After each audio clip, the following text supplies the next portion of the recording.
Next one, the Order event. Now the Order event, 80% of players have seen this event because it's very easy to spawn this guy. You just need a couple thousand fragments to buy this microchip and spawn this guy. Now this guy drops some pretty good stuff. He dropped the Coco Sword, the Zero Cap, and 3 levels, which is really nice. Definitely a big step up from the last one. But the next one, 76% of players have seen this event right here, and it is the Factory event.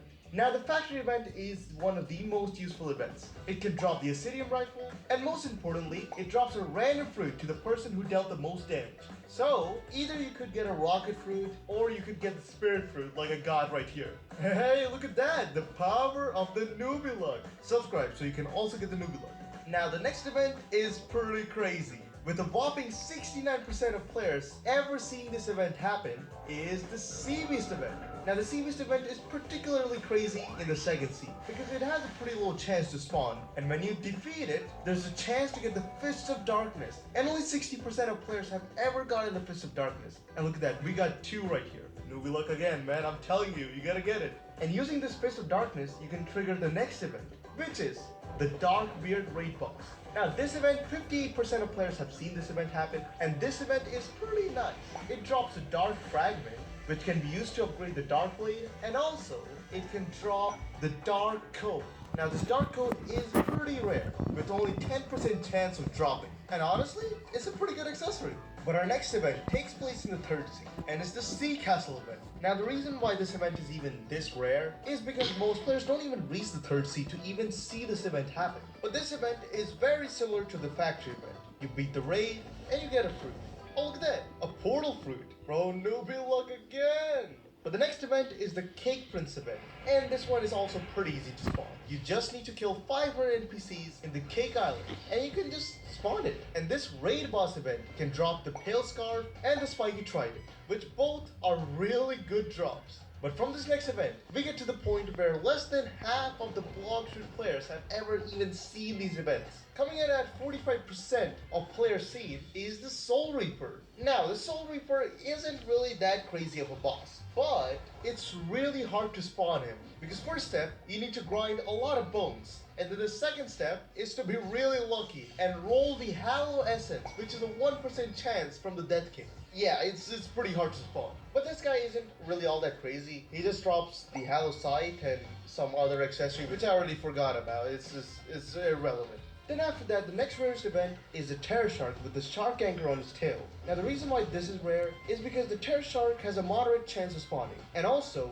for it to spawn with the shark anchor, you need to craft a monster magnet, which is kind of tedious to craft. But after that, the next rarest thing is getting the Chalice. Now, just like the Fist of Darkness in the second sea, getting the Chalice is pretty hard. Either you can get the Chalice from killing the Sea Beast or from the Elite Hunter quest. Or if you wait 4 hours, then you can get it from a chest. Now, only 38% of players have gotten a Chalice in their entire playthrough of bloxfruits, so kinda crazy. But the next event, with only 36% of players ever seen this event happen, is the Rip in the Raid Boss. Now to spawn the Rip in the Raid Boss, it's pretty easy. You just need all the 3 legendary hockey colors and the God's Chalice. And this event drops the Dark Dagger and the Valkyrie Helm, which both of them are pretty good. But the next one is the Mirage Island. Now the Mirage Island is rather an interesting event.